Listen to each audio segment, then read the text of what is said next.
프랑스에 가보면요, 이 느스라고 하는 도시가 있습니다. 휴양 도시. 참 보기 좋죠.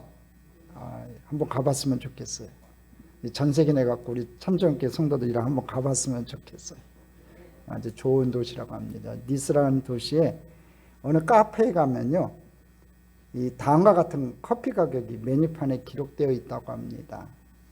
앙카페는 7유로, 앙카페 실브 블레는 4.25유로, 봉주르 앙카페 실브 블레는 1.4유로라고 합니다. 근데 사실은 똑같은 내용의 커피라고 합니다. 단지 어떻게 주문하느냐에 따라서 가격이 달라진다는 겁니다. 앙카페 커피 한 잔 이렇게 주문하면 9,000원을 받고요. 앙카페 실브 블레 이렇게 하면 커피 한 잔 주세요라는 말이 되는 거고 5,000원이 된다고 합니다. 근데 봉주르 앙카페 실브 블레 안녕하세요 커피 한 잔 주세요라고 주문하면 2,000원을 받는다는 겁니다. 같은 커피인데도 주문하는 거에 따라서 이렇게 가격차가 난다는 거죠.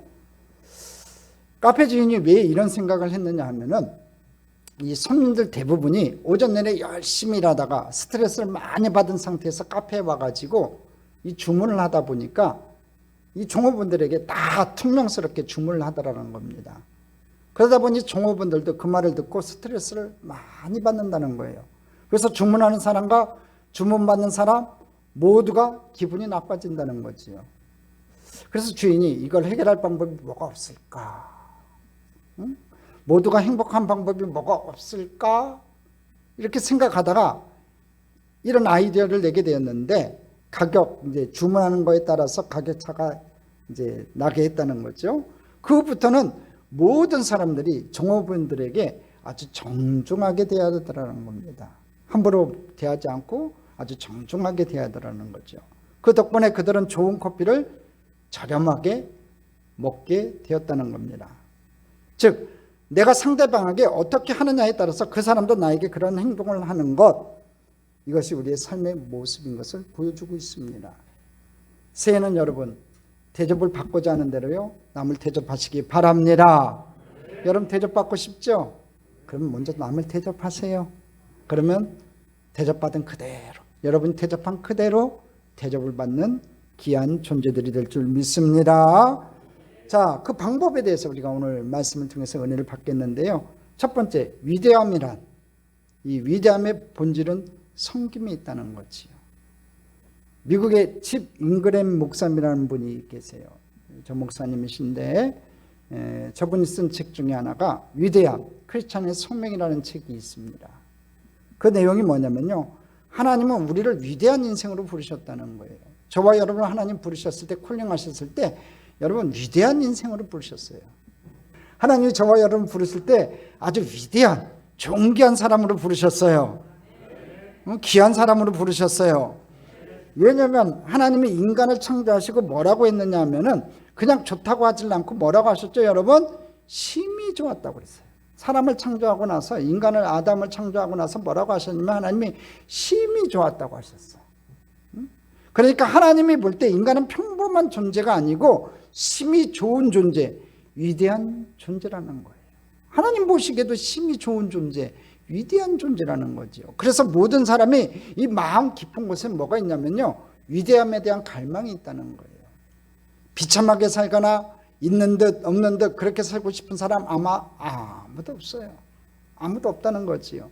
뭔가 가치 있고 중요한 존재가 되기를 바라는 마음, 다른 말로는 위대한 존재가 되고 싶은 갈망이 우리 속에는 다 있다는 거예요. 그런데 이건 잘못된 꿈이 아니라는 거지요. 마땅히 그래야 된다는 거예요. 왜냐하면 하나님께서 우리를 창조하실 때 위대한 존재로 창조하셨기 때문에, 존귀한 존재로 창조하셨기 때문에 여러분들이 마음속에 내가 존귀한 자가 되겠다, 내가 위대한 자가 되겠다는 그런 꿈을 가져야 돼요. 왜냐하면 하나님이 그렇게 원했기 때문에 그렇다는 거지요. 자, 그렇다면 이제 위대함이란 뭐냐? 우리가 좀 살펴봐야 돼요. 사람마다 이 위대함에 대한 개념이 달라요. 우리가 볼 때는 많은 업적을 이뤄내고 남들을 위해 군림하고 호령하고 그리고 대접을 받고 이런 것들이 위대함의 증거라고 생각을 하지만 아니라는 거예요. 이렇게 생각하면 안 돼요. 중요한 것은 그건 사람들의 관점이고 진짜 중요한 것은 in God's eye, 하나님의 관점, 하나님의 눈으로 볼 때 하나님이 볼 때의 위대함이 뭐냐는 거예요. 우리 인간이 봤을 때 위대함은 뭐 재물을 많이 받고 학위를 많이 얻고 높은 지위에 오르고 이런 것들을 위대한 것으로 보는데 하나님의 관점은 그게 아니라는 거지요. 그 위대함의 정의를 우리가 재정비할 필요가 있다는 거예요. 여러분 마태복음 20장에 가보면요, 예수님이 제자들이 서로 싸우는 모습이 나와요. 투닥투닥 싸워요. 우리들 중에 누가 크냐, 누가 예수님 좌편에 앉게 될 것인가를 가지고 다퉈요. 예수님은 그 모습을 보고, 제자들의 그 한심스러운 모습을 보고 뭐라고 말씀을 하시냐면은, 얘들아, 이방인들은 말이지 다른 사람보다 높아져서 사람들을 호령하고 짓밟고 군림하는 것이 위대하다고 생각을 한다. 그러나 아니다. 그러고 나서 우리가 너무나 잘하는 말씀, 너무나 중요한 말씀을 우리에게 주셨어요. 제자들에게 주셨는데 우리에게 주신 말씀이에요. 뭐냐면 너희 중에 누구든지 크고자 하는 자는 섬기는 자가 되고 으뜸이 되고자 하는 자는 종이 되어야 하리라. 그러니까 참 역설적이지요. 크고자 하는 자는 섬기는 자가 되고 으뜸이 되고자 하는 자는 종이 되어야 된다.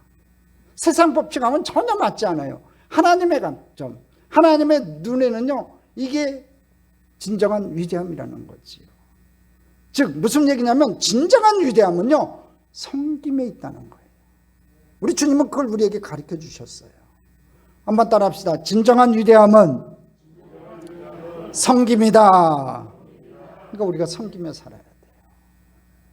왜냐하면 마태복음 20장 28절에 이렇게 말씀하세요. 같이 한번 읽어보겠습니다.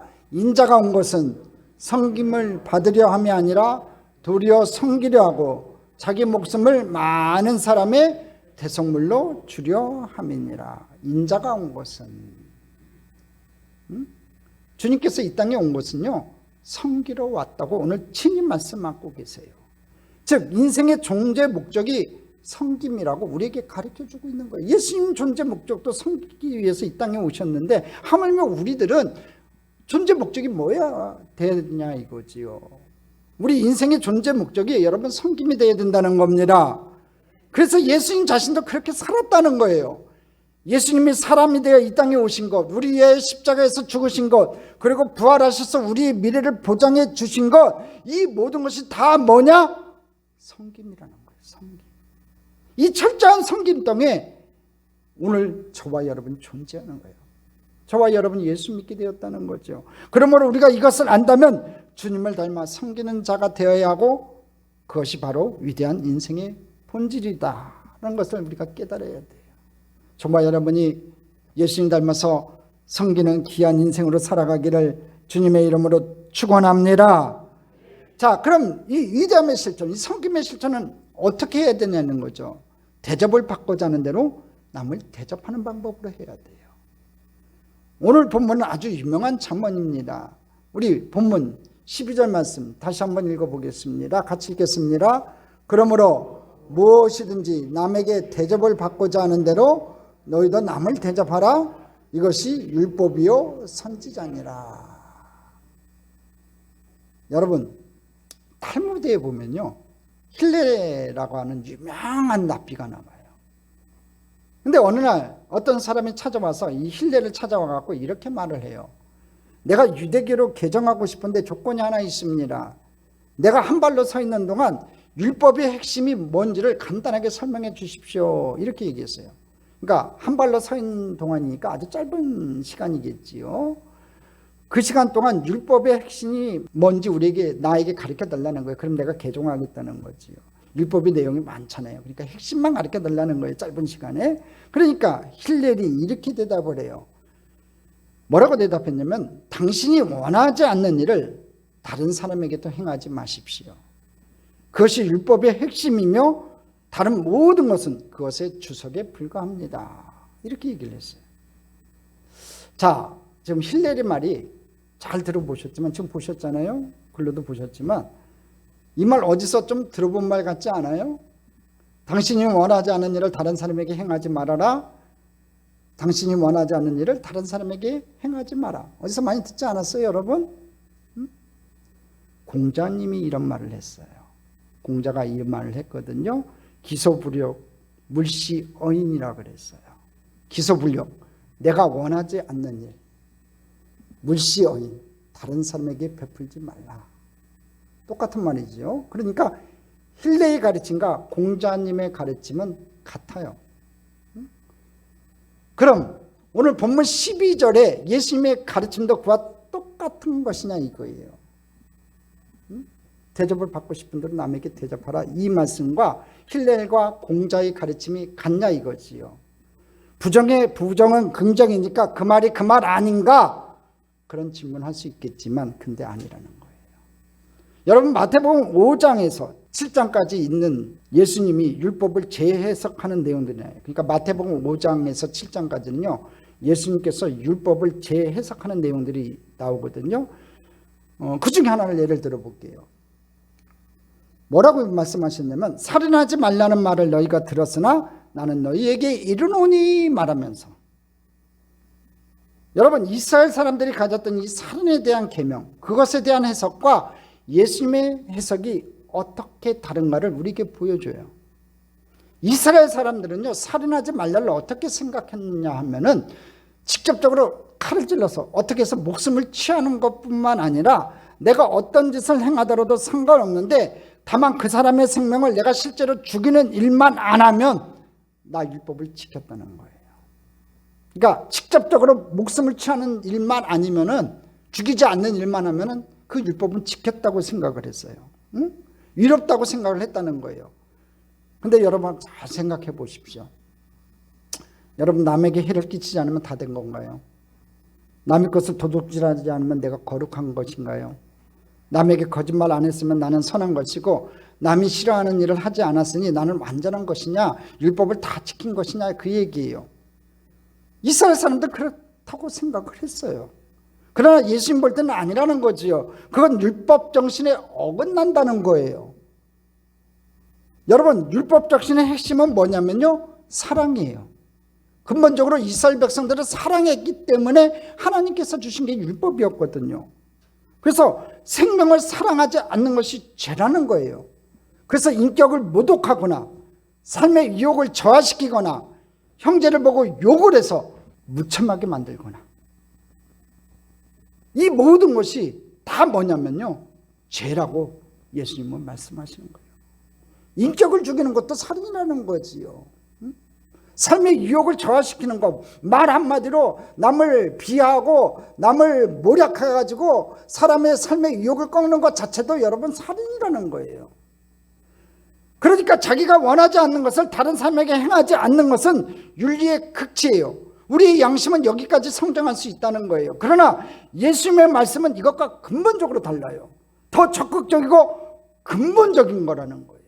그래서 내가 원하지 않는 것을 다른 사람에게 행하지 말라는 것과 오늘 보면 남에게 대접을 받고자 하는 대로 너희도 남을 대접하라, 이 말씀은 차원이 완전히 다른 거예요. 이것을 여러분 기억하시기를 바라요. 그래서 알프레드 에더셈이라는 분은 이렇게 말을 했어요. 탈무드의 가르침은 윤리의 극치를 말하지만 영적인 것은 아니다. 그러나 예수님의 가르침은 이웃사랑의 본질이며 영적인 가르침이라고 그랬어요. 그래서 오늘 본문의 별명이 뭔지 아세요, 여러분? 오늘 본문, 여러분 마태복음 7장 12절의 별명이 뭐냐면요, 황금률이에요. 황금률. 왜 황금률이 되었는가 하면요, 3세기경 로마 황제였던 알렉산더 세베루스가 이 본문이 너무나 좋아갖고 황금으로 써가지고 벽에 붙여놓았어요. 그래서 늘 바라보면서 기억했다는 거지요. 거기서 유래한 게 황금률이에요. 마태복음 7장 12절을 황금률이라고 해요. 더 깊은 의미로 말하자면 황금처럼 변할 수 없는 소중한 말씀이라는 거예요. 마태복음 7장 12절은요. 이 세상에 있는 모든 도덕과 윤리, 더 나아가서 인간 상호간에 관한 모든 규정, 이걸 한마디로 요약하면, 완성한다면 바로 12절 한 절로 요약된다는 거지요. 그러니까 기가 막힌 말씀이에요. 오늘 마태복음 7장 12절 말씀은요, 여러분 성경 중에서도 아주 그냥 빛나는 말씀이에요. 진짜 황금처럼 빛나는 말씀이에요.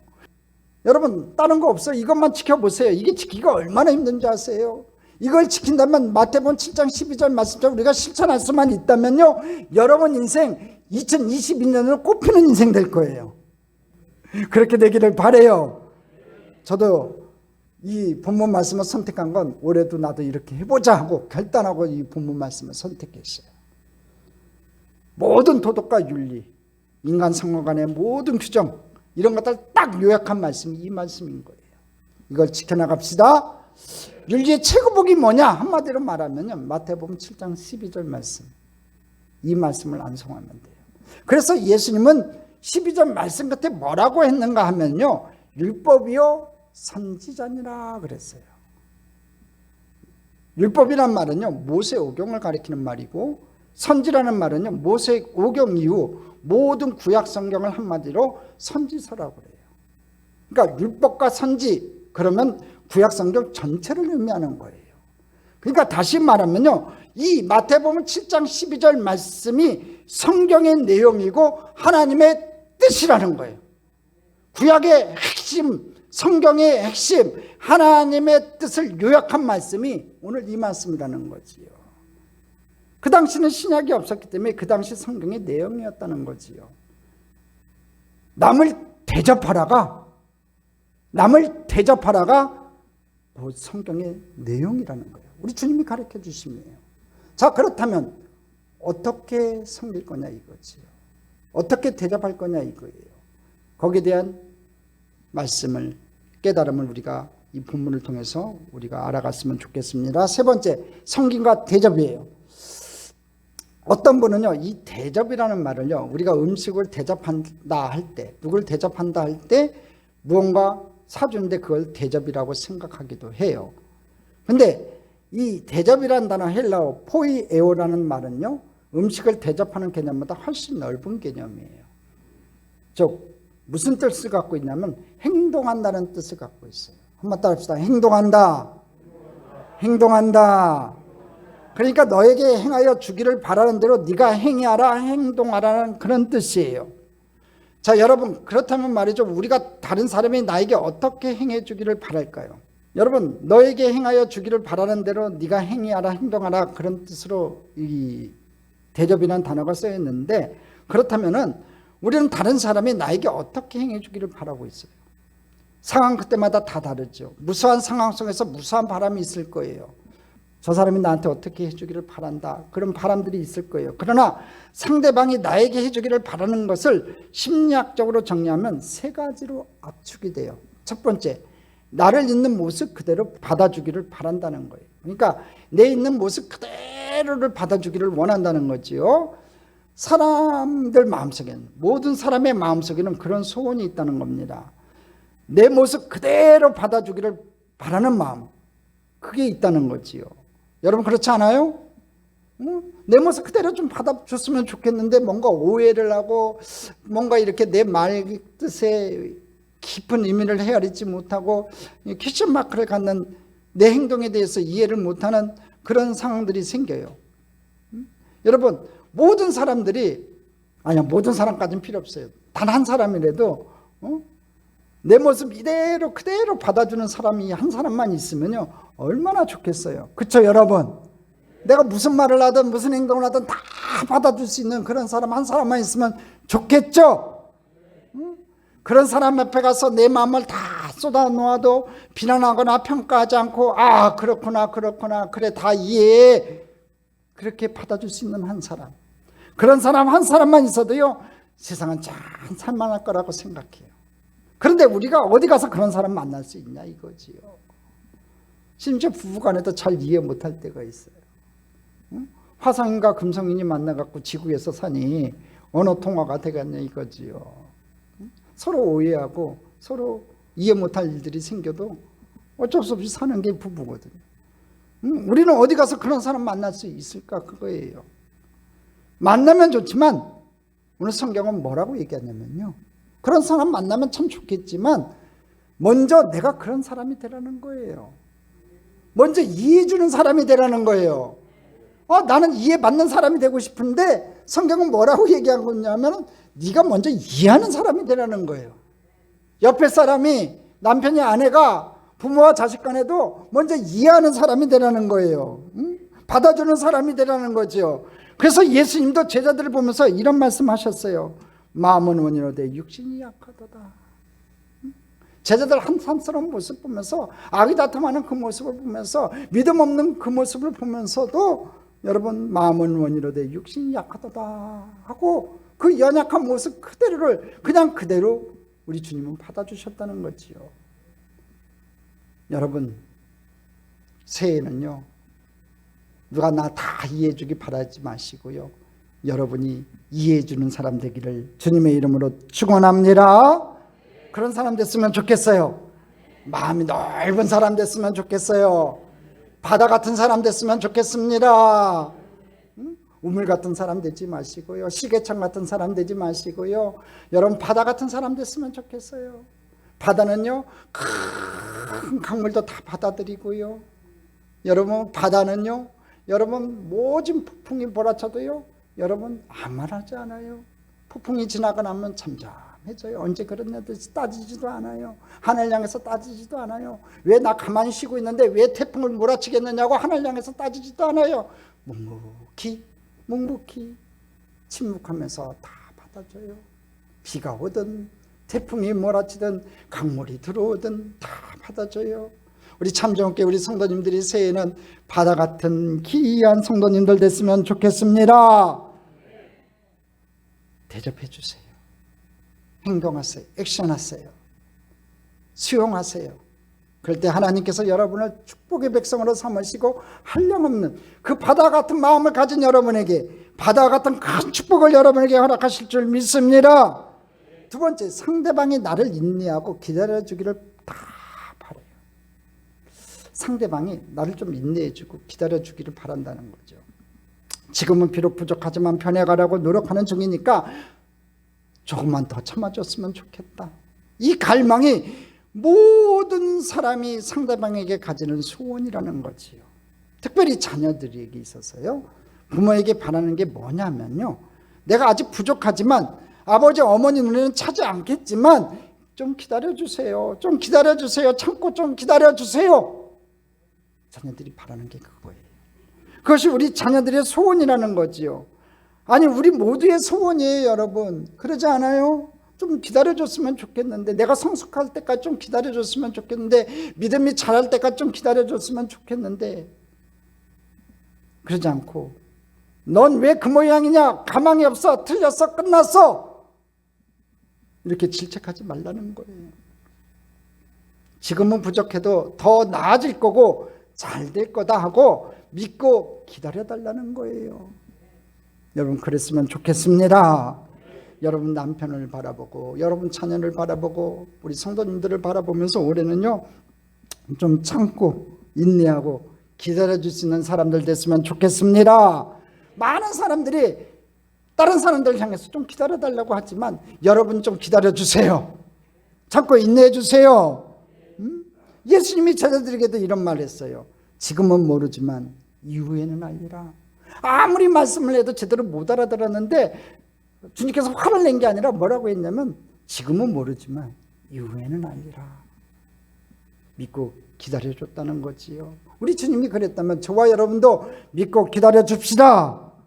지금은 어린아이 같은 신앙이지만 장성한 믿음의 분량까지 자랄 것을 보고 바라보고 참고 인내하고 믿고 기다려주는 저와 여러분 되기를 주님의 이름으로 축원합니다. 세 번째, 내가 소중하고 가치 있는 존재라는 걸 인정해 주기를 바라요. 이건 다 갖고 있어요. 내가 쓸모없는 사람이라는 것이 아니고 소중하고 가치 있는 존재라는 것, 그걸 인정받고 싶어요. 근데 안 그렇지요. 시집을 와봤더니 내 이름도 사라지고 누구 아빠 누구 엄마 이렇게만 불려지고 내 존재가, 내 아이덴티티는 사라지고 또 남편의 사랑은 한결같을 줄 알았는데 남편의 사랑도 세월이 흘러가다 보니 물에 물 탄 듯 술에 술 탄 듯 흘러버리고 희미해져 버리고 인생이 뭔지, 내 존재가 뭔지, 내 잘났던 처녀 시절에는 엄마 아빠한테 그렇게 사랑받았는데 남편이 가끔가다 구박하지, 쳐다보지도 않지, 자녀들은 가끔가다 꾀꾀거리고 대들지 않나, 그런 마음이 들 때가 있어요. 그럴 때 여러분에게 다가가서 당신은 소중한 사람입니다, 당신은 귀한 존재입니다, 여러분 그 한마디 들으면요 다 녹는 거예요. 그러니까 남자들요 좀 말 한마디에 청량빛 갚는다고 하는데 좀 아내들한테 가고 좀 좋은 말 좀 해주세요. 당신이 최고야. 응? 당신이 최고야. 나 당신 없으면 못 살아. 응? 나 버리고 어디 가지 마. 당신은 나에게서 가장 소중한 존재하고 고백할 수 있는 여러분 됐으면 좋겠습니다. 예수님이 귀신 들려서 미친 여자, 그 여자를 보고 어떤 말을 하셨냐면요, 저도 아브라함의 딸이다 그랬어요. 저도 아브라함의 딸이다. 우리말로 번역하자면요, 그 여자 존귀한 사람이다. 아브라함의 딸이란 얘기는요 진짜 존귀한, 이스라엘 백성들에게 했어요. 이 아브라함은요 그들의 조상이에요. 믿음의 조상이라고요. 믿음의 조상이었던 이 아브라함의 딸이라는 얘기는 무슨 얘기냐면 그 여자 존귀한 사람이라는 말이에요. 그 사람이 누구였냐면 막달라 마리아였어요. 모든 사람이 다 나를 무시하고 짓밟아도 예수님은 나를 존귀한 사람이라고 인정해 줬다는 거지요. 그래서 막달라 마리아가 예수님께 사랑을 바쳤어요. 진짜 끝까지 사랑을 바쳐요. 어느 정도였냐면요, 주님께서 돌아가셔서 무덤에 묻힌 예수님을 새벽에 찾아갔어요. 여러분 잘 아는 내용인데 막달라 마리아가 처음으로 부활한 예수님을 만났어요. 처음 찾아갔으니까. 근데 이 내용이요, 여러분 그냥 들으니까 아 그런가 보다 하는데, 여러분 이거 대단한 믿음이에요. 왜 대단한 믿음이냐면 자기 목숨을 내놓는 믿음이거든요. 예수님은 대역 죄인으로, 여러분 십자가양에 처했다는 건, 로마법에 의해서 십자가양에 처했다는 건요 대역 죄인이에요. 그 무덤을 군인들이 지키고 있었다고요. 즉 무슨 얘기냐면, 내가 그 무덤을 찾아간다는 얘기는 무슨 얘기냐면 내가 예수를 믿는 사람이다, 또 내가 목숨을 내놓고 그것을 증명하는 거예요. 자기 목숨을 내놓을 정도로 이 막달라 마리아는 자기를 존중해 주신 그 예수님, 나를 인정해 주신 그 예수님한테 목숨까지 내놓고 찾아갔다는 거예요. 그래서 부활하신 예수님을 맨 처음 보고 증언하는 영광을 얻게 돼요. 나를 가치 있는 존재로 받아주는 것, 그보다 고마운 일은 아마 없어요. 가장 고마운 일일 거예요. 우리 모두가요 올 한 해는요 상대방을 향해서 존귀하게 여기고 존귀하게 고백하는 귀한 한 해가 됐으면 좋겠습니다. 우리 참정교회가 그렇게 됐으면 좋겠습니다. 우리 성도 한 분 한 분마다 여러분 존귀하게 여기세요. 귀하게 여기세요. 귀하게 고백하세요. 우리 모두는 다른 사람들에게 이런 기대와 갈망을 가지고 살아가는데, 문제는 이렇게 먼저 나한테 해주는 사람이 없다는 거지요. 왜 그러냐는 겁니다. 왜 남에게 서로 먼저 인정해주고 서로 이렇게 고백해주는 사람이 없냐 이거지요. 왜냐면요 우리 인간들의 사랑에는요 반드시 조건이 붙기 때문에 그래요. 네가 나를 사랑해주면 나도 너를 그만큼 사랑할게. 이게 공식이에요. 우리 인간들의 삶의 공식이라는 거지요. 그래서 언제나 이 사랑에는요 누가 먼저냐는 문제가 제기된다는 거예요. 근데 성경을 보시면 항상 우리 보고 너희가 먼저 사랑하라, 너희가 먼저 사랑하라, 너희가 먼저 대접하라, 이렇게 가르치고 있어요. 그 이유가 뭐냐 하는 거죠. 왜 성경은 이렇게 얘기하냐는 거죠. 세상 사람들은 그렇게 살지 못하는데 성경은 왜 우리에게 이것을 강요하고 이것을 강조하냐 이거지요. 여기서 우리는 중요한 전제를 좀 이해를 해야 돼요. 그게 뭐냐면요, 여러분 내가 누구를 사랑하려면요 내 속에 사랑이 있어야 할까요? 없어도 될까요? 있어야 되는 거예요. 없는 것을 줄 수 없기 때문에 그래요. 그러니까 너희가 먼저 사랑하라는 얘기는 우리 주님께서 먼저 인정하셨던 거예요. 내 안에 뭐가 있다고요? 사랑이 있다고. 다시 말하면 내 속에 사랑이 있어야만 그 사랑을 줄 수 있기 때문에 내 안에 사랑이 있다는 것을 우리 주님께서 인정하셨다는 거예요. 근데 어떻게 내 속에 사랑이 존재할 수 있느냐는 거지요. 여러분, 그것은 사랑을 받은 경험이 있어야 하는 거예요. 사랑을 받지 못한 사람이 사랑을 주기는 매우 어려워요, 여러분. 그런데 예수 믿는 사람들은요, 이 세상에서 비록 사랑을 많이 받지 못했다 할지라도 하나님의 사랑을 받았어요. 여러분, 하나님의 사랑을 받은 존재예요. 하나님의 사랑을 받은 존재예요. 하나님이 세상을 이처럼 사랑하사 독생자를 주셨으니, 이 사랑을 받았다는 거죠. 저와 여러분, 이 사랑을 받으셨어요. 하나님의 사랑을 받았다는 거지요. 그리고 그 사랑을 아는 사람들이 하나님의 백성이에요. 저와 여러분요, 하나님의 사랑을 받은 사람이에요. 한번 따라합시다. 나는 하나님의 사랑을 받은 사람입니다. 그래서 우리 그리스도인은요, 사랑의 시발점이 어디인지를 알아요. 사랑의 출발점은 내가 아니에요. 여러분, 사랑의 출발점은 절대로 내가 될 수가 없어요. 누구예요? 하나님을. 여러분, 사랑의 시발점이 어디예요? 하나님이에요. 하나님으로부터 나는 사랑을 많이 받았고, 그래서 이제는 내 안에 사랑이 있고, 그러므로 다른 사람에게 사랑을 줄 수 있다는 거예요. 할렐루야.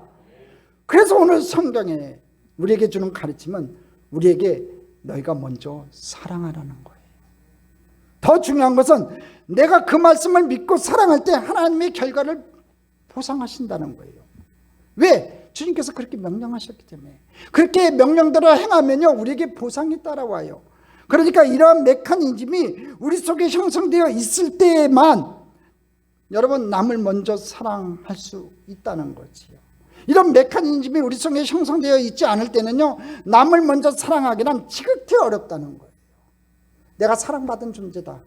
내가 사랑받은 존재다. 내가 사랑받은 존재다는 이런 메커니즘이 우리 속에 있어야지만이 남을 사랑할 수 있어요. 한번 따라합시다. 나는 하나님께 사랑받는 존재다. 사랑받은 존재다. 사랑받은 존재다. 여러분, 머릿속에 꼭 기억하세요. 하나님께 사랑받은 존재 우리는.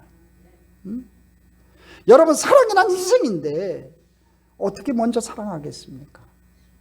여러분, 쉽지 않은 얘기예요. 이게 먼저 사랑하라는 건요, 듣기는 쉽게 들어도요, 행하기는 참 어려워요. 보답을 보장받지 않는다면, 그래서 할 수 있는 일이라고는요, 피해를 보지 않는 만큼만 사랑한다는 거예요. 내가 손해보지 않는 만큼만 사랑한다는 거죠. 그래서 진정한 사랑은요, 진정한 사랑을 받아본 하나님의 자녀들, 그리스도인들만이 할 수 있다는 거예요. 아멘. 여러분, 진정으로 아멘이세요?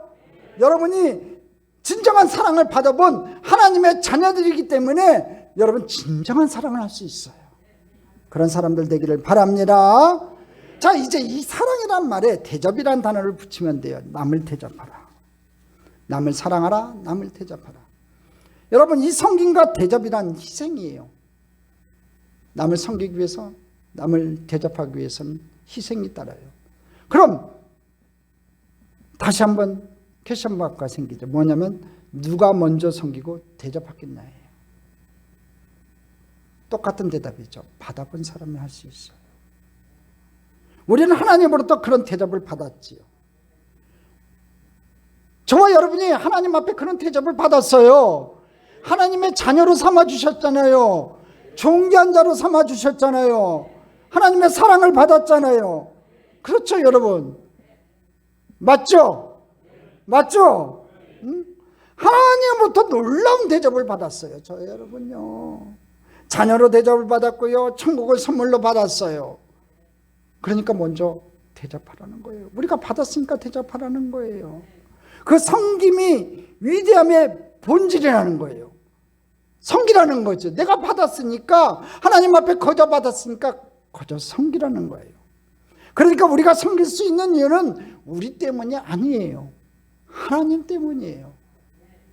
그 하나님을 바라보며 섬길 때 하나님께는 영광이 돌아가고 우리는 빛으로 살아갈 수 있는 존재가 된다는 거예요. 정말 그렇게 살아가면 손해보지 않을까? 이 생각 들지요. 손해볼 것 같잖아요. 우리 메커니즘이 그래요. 인간의 메커니즘은요, 내가 손해보지 않는 한 섬기고 사랑한다는 거예요. 손해보기 싫어해요. 정말 그렇게 살아가면 손해보지 않을까? 먼저 섬기고 먼저 살아가면 손해보지 않을까? 그런데 말이죠, 놀랍게도 일반 기업에도 오늘 본문 12절을 자기 회사의 기업 정신이라고 선포한 기업이 있었어요. 바로 여러분 휴대패커드예요. 그 유명한 다국적 기업 휴대패커드. 여러분 CEO인 이 존영이라는 분이 이렇게 말했어요. 남들이 나에게 해주었으면 하고 바라는 만큼 남들에게 베풀어라. 참 멋있는 말인 것 같아요. 이것이 우리 회사의 기업 정신입니다. 이렇게 얘기했어요. 남들이 나에게 해주었으면 하고 바라는 만큼 남들에게 베풀어라. 대단한 겁니다.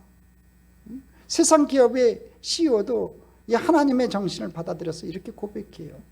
여러분, 기업의 이익이란 고객에게 만족을 주었을 때 따라온다는 거지요. 이 12절 말씀이 추상적인 말씀이 아니고 정말 믿고 실천하게 되면 현실적인 열매가 있는 리얼한 진리라는 거예요. 진짜 여러분 실천해 보세요. 2022년은요, 내가 대접받고 싶은 대로 한번 대접해 보세요. 대접받고 싶은 거 많잖아요.